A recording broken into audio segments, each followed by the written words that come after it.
এই মহিলাটি যখন ঘুমিয়েছিল তখন এই পাশে থাকা খারাপ লোকটি তার ঝোড়া থেকে অনেকটা শামুক তুলে নেয়। তখনই মহিলাটি ঘুমিয়েছিল কিন্তু কিছুটা আন্দাজ করতে পারে। তখন মহিলাটি আস্তে আস্তে উঠে যে তার শামুকের যে দাম 100 টাকা সেখানে 10 টাকা লিখে দিয়ে আসে।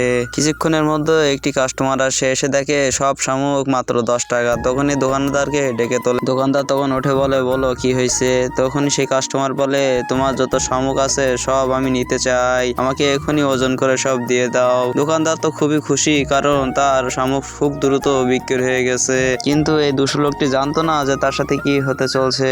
এই লোকটি তখন খুবই খুশি ছিল, তাকে ওজন করে সবকিছু দিয়ে দেয়। একটু পরে কাস্টমার যখন তাকে 10 টাকা দেয় তখন সে হাত টেনে ধরে বলে, কি হলো, তুমি আমাকে 10 টাকা দিচ্ছ কেন? তখন সে বলে যে এই যে দেখো তোমার বোর্ডে 10 টাকা লেখা ছিল, এজন্য আমি তোমাকে 10 টাকা দিছি। দোকানদার তো এটা দেখে অনেক অবাক হয়ে গেল, বললো যে আমার এই কাজটা করলো কে? তখনই বুঝতে পারে পাশে থাকা মহিলাটি করছে। তার আগে যদি আমাদের ভিডিওটি আপনাদের ভালো লেগে থাকে তাহলে একটা লাইক একটা সাবস্ক্রাইব করে যাও। আর এই লোকটির সাথে যা হয়েছে এটা কি ভালো হয়েছে নাকি খারাপ সেটা কমেন্ট বক্সে বলে যাও।